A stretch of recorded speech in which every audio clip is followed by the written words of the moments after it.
Deep in our psyche, we all want to have a legacy. I don't just want to be good at this, I want to be the best. Why is it so hard to make a sale? Why don't people always buy? Or better, psychologically, why do they buy? I've personally had thousands of sales calls and managed teams that have had tens of thousands of sales calls, garnering over $100 million in verified wires. And throughout that journey, I've learned that there are only 5 real reasons why people buy anything. And if you know these reasons, you can tap into their power to sell basically anything. What are they? Well, welcome to the psychology of sales. In this lesson, I'm going to take you on a journey into the prospect's psyche so that you can understand how they think, what objections they have, and how to persuade them to buy. But first, hit the subscribe button and push the bell notification. On this channel, we share actionable tactical business strategies and advice that will help you scale, but we are also interested in things like philosophy, history, literature, and of course, books. With that said, let's dive in. The 5 reasons why people buy. If you want to sell anything, whether it's a luxury car or a cup of yogurt, you need to understand why people buy in the first place. What is it really that drives us to make purchases? Well, there are 5 big motivators and influencers that make sure we will buy what we do.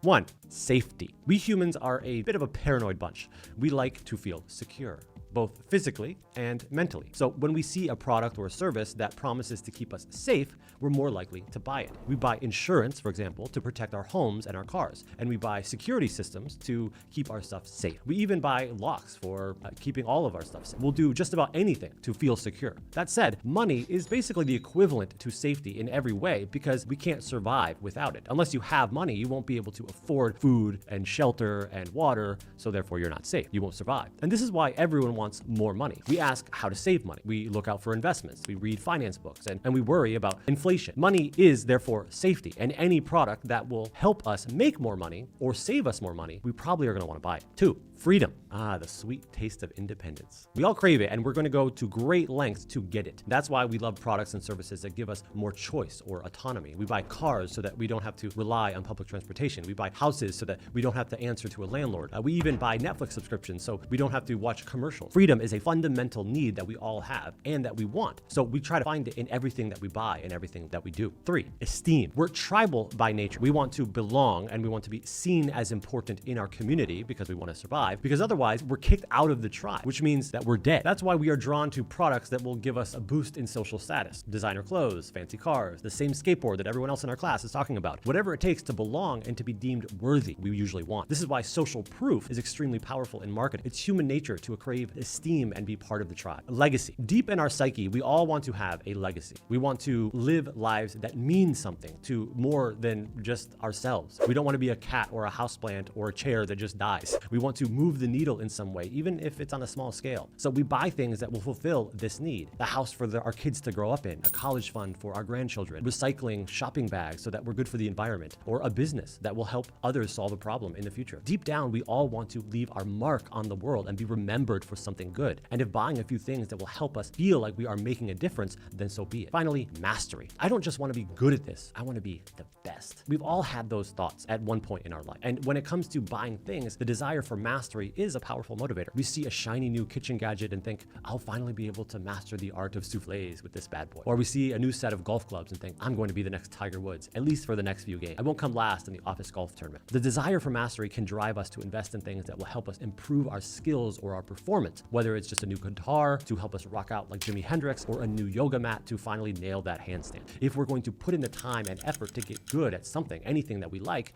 we might as well have the best tools, right? Granted, mastery is also rooted in all the other needs that drive us. If we want safety, we need to master a skill that generates money so that we can buy food and shelter. And at some point, if you create wealth, you'll become freer. Or maybe you want esteem. There's no better way to be loved and respected than to master a skill. That's why everyone respects musicians, by the way, artists, neurosurgeons, and scientists that are capable of things that most of us can't do. And as a result of this, mastery is essential if you want to leave a legacy for your children and grandchildren and great-grandchildren, and you want them to remember you and take pride in you because you mastered a skill. So they all sort of have a lot in common with each other, but those are the 5. There you have it. The 5 main reasons why people buy things. Whether it's the promise of safety, the desire for freedom or mastery, the need for social status and esteem, or the hope of leaving a legacy behind, there's always some underlying motivating, driving factor for every purchase that we make. You know what they say, money can't buy happiness, but it can buy a whole bunch of stuff that might make you happy. That's how it works. What does this mean for you as a business owner trying to sell your products or your services? If you want people to buy, what you have to offer